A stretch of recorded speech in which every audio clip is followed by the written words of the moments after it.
Alléluia. À Dieu soit la gloire, l'honneur, la magnificence. À vous les bien-aimés, que la grâce et la paix de Dieu vous soient multipliées. Amen. Nous sommes soumis en ce jour à un test tiré de Luc en son chapitre 19, les versets 11 au verset 17. Nous lisons la parole de Dieu.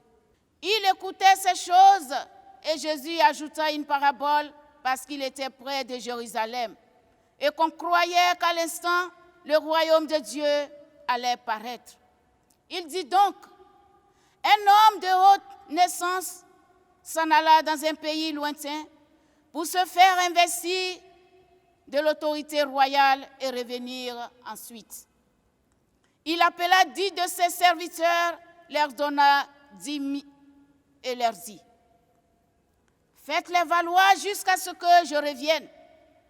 Mais ses concitoyens le haïssaient et ils envoyèrent une ambassade auprès de lui pour dire, nous ne voulons pas que cet homme règne sur nous. Lorsqu'il fut de retour, après avoir été investi de l'autorité royale, il fit appeler auprès de lui les serviteurs auxquels il avait donné l'argent, afin de connaître comment chacun l'avait fait valoir. Le premier vint et dit, Seigneur, ta mine a rapporté 10 000. Il lui dit, c'est bien. Bon serviteur, parce que tu as été fidèle en peu de choses, reçois le gouvernement des 10 villes. Parole du Seigneur. Amen. Nous prions le Seigneur. Tendre Père, nous voulons te dire merci en ce jour. Nous voulons te rendre toute la gloire. Tu nous as envoyés en mission, Seigneur, pour parler à ton serviteur, à tes serviteurs, à tes enfants. Mais comment le faire sans toi? Envoie-nous ton esprit et dispose le cœur de chacun de nous à l'écoute de ta parole, au nom de Jésus-Christ. Amen. À travers ce texte, un thème nous est soumis et il est ainsi libellé « Rendre compte et avoir part au gouvernement ». Tiré de Luc, chapitre 19, versets 16 et 17, que je cite. Le premier vint et dit, « Seigneur, ta mine a rapporté 10 000. » Il répond au verset 17, « C'est bien, bon serviteur, parce que tu as été fidèle en peu de choses, reçois le gouvernement des 10 villes. » Fin de citation. Pour notre introduction, lorsque nous sommes employés dans un service, dans une entreprise ou dans une maison, notre préoccupation majeure est d'attirer l'attention du premier responsable à travers nos faits et gestes et même dans nos langages, dans le but de nous maintenir ou de nous réserver une place de choix. Chose qui se concrétise dans le texte de Luc. Jésus, après la guérison d'un aveugle qui, à son passage, a attiré son attention, rentre à Jéricho pour une autre mission de taille avec Zachée, le publicain. Et c'est là qu'il aborde par la suite la parabole des mines, dans laquelle le maître est satisfait du compte rendu de son serviteur, le félicite et le récompense, parce qu'il a fait fructifier sa mine, d'où notre thème, rendre compte et avoir part au gouvernement. De quel gouvernement s'agit-il? Quel avantage pour ceux qui l'écoutent? Quel est le sort réservé à tous ceux qui désobéissent à la voix de Dieu? Voici donc en un mot la trame essentielle de notre message. De quel gouvernement s'agit-il? Bien-aimés frères et sœurs, il s'agit bel et bien du gouvernement céleste, celui qui est dirigé par Dieu lui-même, le gouvernement qui a pour critère la justice, la bonté, la crainte de Dieu, l'obéissance à sa parole. En un mot, le gouvernement dans lequel Jésus transforme et qualifie. Une idée qui retient notre attention sur notre deuxième question, que représente Jésus-Christ dans notre vie. Le choix que fait Jésus a toujours un impact merveilleux dans notre vie si nous refusons, sauf si nous refusons. Quand Jésus entre dans notre vie, c'est la joie, la transformation. La générosité remplace l'égoïsme. La justice se manifeste dans nos actes. Et nous citons le verset 8 de Luc pour parler de la rencontre avec Zachée le publicain. Il a dit ceci, mais Zachée se tenant devant le Seigneur lui dit, « Voici, Seigneur, je donne aux pauvres la moitié de mes biens. Et si j'ai fait tort de quelque chose à quelqu'un, je lui rends le quadruple. » Quelle détermination, quel changement. Seulement pour la rencontre avec Jésus-Christ, parce qu'il était disposé, parce qu'il a obéi, un changement radical. Quand il rentre dans notre vie, il la transforme.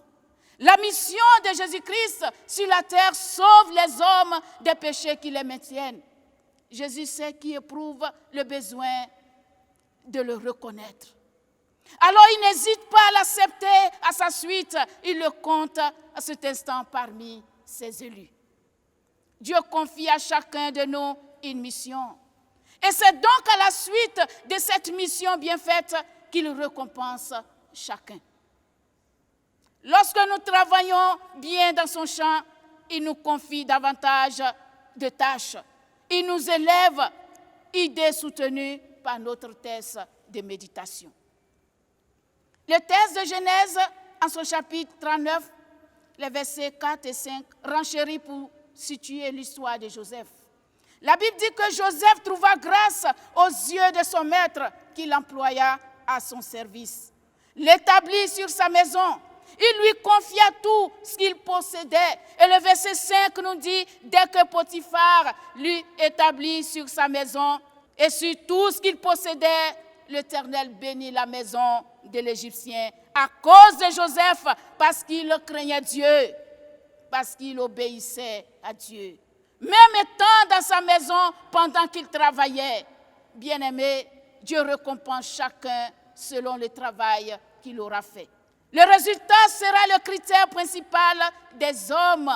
Dieu nous montre à travers la parabole des mines qu'il choisit des circonstances pour nous mettre au travail dans son champ.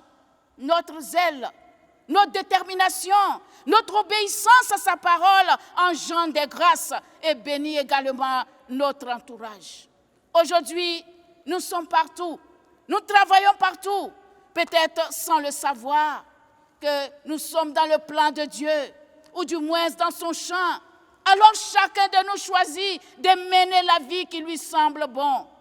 Avec nos responsables, nos dirigeants, aujourd'hui dans nos églises, dans notre nation, dans nos services partout dans le monde, qui ont pour critère à l'accès dans un service, dans un gouvernement, le mensonge, l'injustice, la fraude, l'adoration des divers esprits. Que sais-je encore? On change l'ordre établi par Dieu. Frère, Dieu attend de toi un compte rendu fidèle qui réjouit son cœur. Toi à qui il a confié une mission pour te maintenir et te confier encore de grandes choses et t'élever.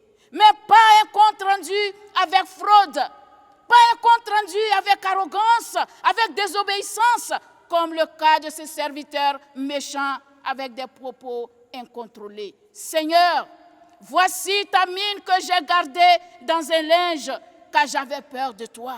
Parce que tu es un homme sévère, tu prends ce qui n'a pas déposé et tu moissonnes ce que tu n'as pas sémé. Bien-aimé, il ne t'est pas demandé de juger, mais si tu sais faire le bien, fais-le.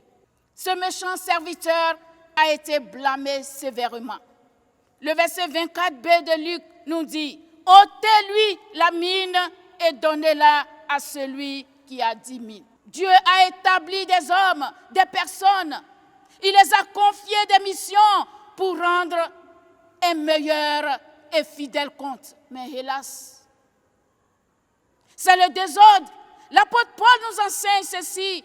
Du reste, ce qu'on demande des dispensateurs, c'est que chacun soit trouvé fidèle. Autrement dit, celui que Dieu a choisi pour travailler dans son champ doit fuir le péché. Celui qui est mis à part doit faire des efforts pour être irréprochable. Car comme mesure prise, ceux qui contestent avec Dieu ou rejettent sa souveraineté passeront des heures sombres. Le jugement des paresseux spirituels sera dramatique et terrible. Si nous sommes incapables de travailler ou de faire avancer l'œuvre de Dieu, autant le dire, que d'accepter freiner l'avancement de son œuvre comme ce méchant serviteur qui a accepté de prendre la mine et a volontairement refusé de la faire fructifier. Même scénario dans les familles, on se porte garant volontiers et on devient incapable devant des responsabilités. Au lieu d'être un bon rassembleur, c'est le désordre, c'est la division. Et la famille, les ayants droit souffrent et le compte-rendu est médiocre, est nul. La parole déclare, c'est la bénédiction de Dieu qui enrichit. Nous travaillons sans la présence de Dieu. C'est Dieu qui établit. Il veille et il te jugera selon tes actes. Si ta vie semble être dans l'obscurité, marque une pause. Marque une pause et engage-toi, il n'est pas tard. Demande à Dieu ta mission sur cette terre. Tu la verras sous tes yeux. Appuie-toi sur notre Seigneur et Sauveur Jésus-Christ pour la réussir. Car Dieu jugera tous les hommes. C'est donc sur la base de ton engagement, sur la base de ta détermination, de ton obéissance, c'est sur la base de ton compte rendu et de ton résultat fourni que Dieu te récompensera. Seigneur, ta mine a rapporté 10 mines. Jésus lui dit, c'est bien, bon serviteur, parce que tu as été fidèle en peu de choses, reçois le gouvernement des 10 villes. Que celui qui a des oreilles pour entendre, entende. Amen. Nous prions le Seigneur. Merci Seigneur pour cette occasion et pour ce message. Éternel, permets à ce que tes enfants qui viennent d'écouter, Seigneur, puissent s'en servir. Et que cela puisse porter de bons fruits dans la vie de chacun de nous. Merci de nous exaucer au nom de Jésus-Christ. Amen.